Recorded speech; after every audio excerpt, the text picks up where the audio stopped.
नमस्कार शेतकरी बांधवांनो, आज आपण तुरीचे दर बाजारभाव पूर्ण जाणून घेणार आहोत. आपण मागील आठवड्यात बघितलं असेल, आपल्याला 7,200 ते 7,300 या दरात आपल्याला तूर पाहायला मिळत होती.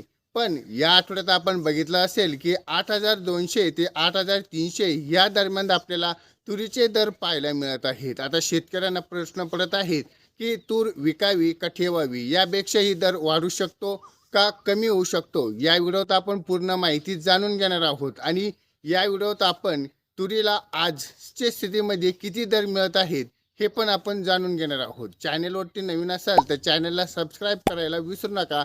व्हिडिओ आवडला तर व्हिडिओला लाईक आणि आपल्या शेतकरी बांधवांपर्यंत शेअर करायला विसरू नका. चला तर व्हिडिओला सुरुवात करूया.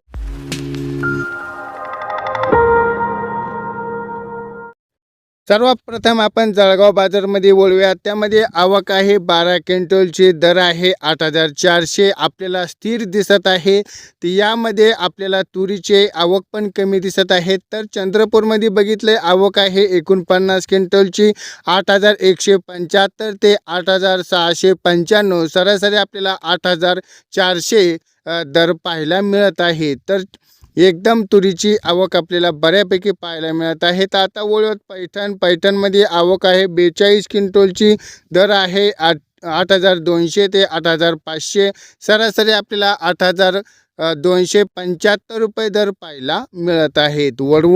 वडवणीमध्ये बघितलं 15 क्विंटलची आवक पाहायला मिळत आहे 8,050 रुपये ते 8,800, सरासरी आपल्याला 8,700 रुपये दर पाहायला मिळत आहेत. म्हणजे वडवणीमध्ये पण आपल्याला आवक एकदम कमी आहे, पण दर एकदम चांगल्या पद्धतीनं मिळत आहे. सोलापूरमध्ये लाल तुरीकडे वळूयात. लाल तुरी म्हणजे आपल्याला 200 क्विंटलची आवक आहे. यामध्ये आपल्याला 8,050 ते 9,200, सरासरी 8,705 रुपये आपल्याला दर पाहायला मिळत आहेत. तर आपल्याला लाल तुरीला पण चांगलं मार्केट पाहायला मिळत आहे. तर तुरी बघूया. धुळेमध्ये आवक आहे 101 क्विंटलची, 4,400 ते 7,900, यामध्ये आपल्याला कमाल दर पाहायला मिळते 7,600 रुपये. एकदम क्वालिटी एकदम आपल्याला पाहायला मिळत आहेत. आता वळूयात नांदगावमध्ये बघितलं 170 क्विंटलची आवक आपल्याला पाहायला मिळत आहे. दर आहे 8,100 ते 8,700 रुपये.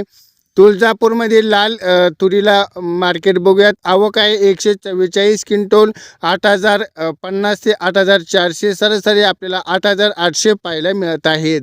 जळकोट आवकमध्ये बघितलं 4,900 क्विंटल, तर 7,500 ते 7,700, सरासरी आपल्याला 7,700 या दरात आपल्याला जळकोट येथे दर पाहायला मिळत आहेत. सध्याला आपण तुरीला तेजी दिसत आहे आणि बाजार समितीमध्ये तुरीला जास्त मागणी आपल्याला दिसून येत आहेत. त्यासाठी हा दर आपल्याला पुढील आठवड्यात पण टिकून राहण्याची शक्यता आहे. त्यासाठी तुम्ही तुरीचे दर तपासूनच तुरी विक्री करावी असे शेतकऱ्यांना एक आवाहन करण्यात येत आहे. पण यासाठी हा व्हिडिओ आपल्याला एकदम उपयुक्त वाटला असेल. शेती योजनासाठी हा चॅनलवरती आपल्या व्हिडिओ अपलोड केले जातात आणि असेच ज्या चॅनलला आपण सबस्क्राईब केलं नसेल तर सबस्क्राईब करायला विसरू नका. चला तर भेटूयात पुढच्या व्हिडिओमध्ये. तोपर्यंत धन्यवाद. जय जवान जय किसान.